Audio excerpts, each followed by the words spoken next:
Hoje a gente vai mergulhar em uma das leis mais importantes do Brasil quando o assunto é dinheiro público, a Lei de Responsabilidade Fiscal. Vamos entender direitinho como ela tenta manter as contas do país nos eixos. Para começar, essa pergunta que está na tela, ela é o ponto de partida de tudo. Pensa bem, como uma nação faz para garantir que seus governos, seja o federal, o estadual ou municipal, não acabem entrando numa bola de neve de gastos que vira uma dívida impagável?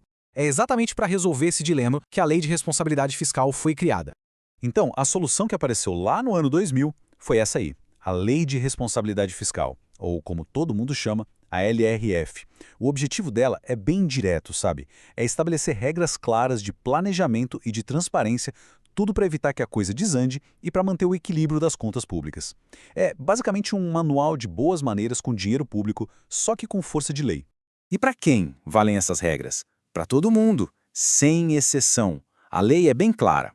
As normas valem para a União, para os estados, para o Distrito Federal e para todos os municípios. E isso, olha só, inclui todos os poderes, o Executivo, o Legislativo, com os seus tribunais de contas, o Judiciário e até o Ministério Público, ou seja, ninguém escapa.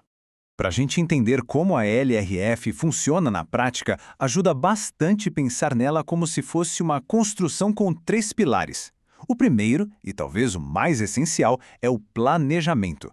A ideia aqui é simples. Uma boa gestão financeira começa muito antes de o dinheiro ser efetivamente gasto. E como a lei faz esse planejamento acontecer de verdade? Então, ela cria algumas ferramentas-chave. Primeiro, tem a Lei de Diretrizes Orçamentárias, a LDO, que é tipo o regulamento do campeonato para o orçamento de cada ano. Junto com ela vem 2 anexos super importantes, o de metas fiscais, que bota no papel quanto se espera arrecadar e gastar, e o de riscos fiscais, que obriga os gestores a pensarem nos imprevistos. É o planejamento saindo da teoria e indo para a prática.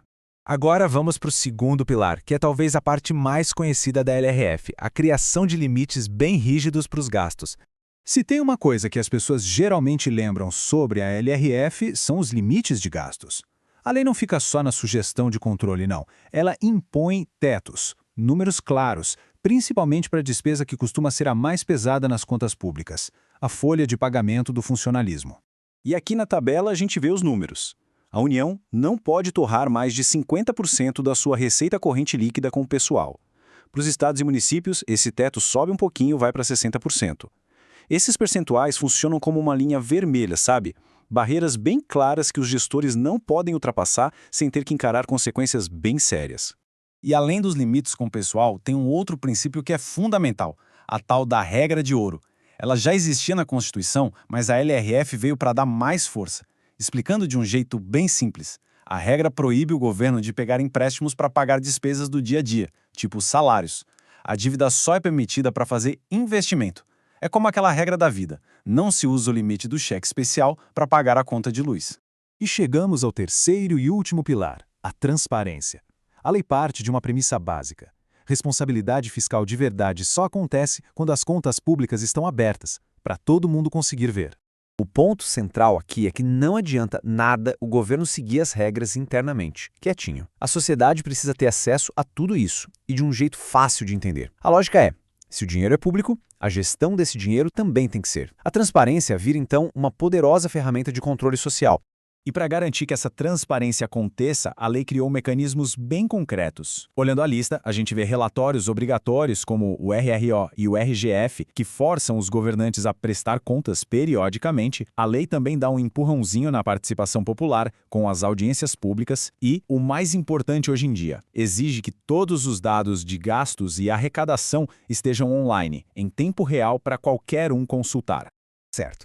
Mas e se um governante simplesmente resolver ignorar tudo isso? O que acontece?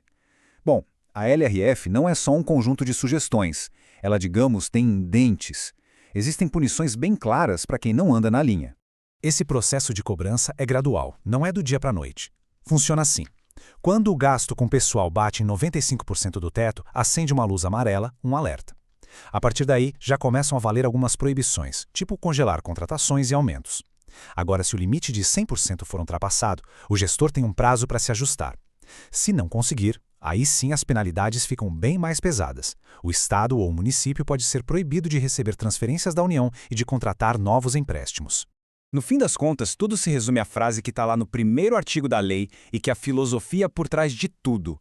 A responsabilidade com o dinheiro público exige ação planejada e transparente.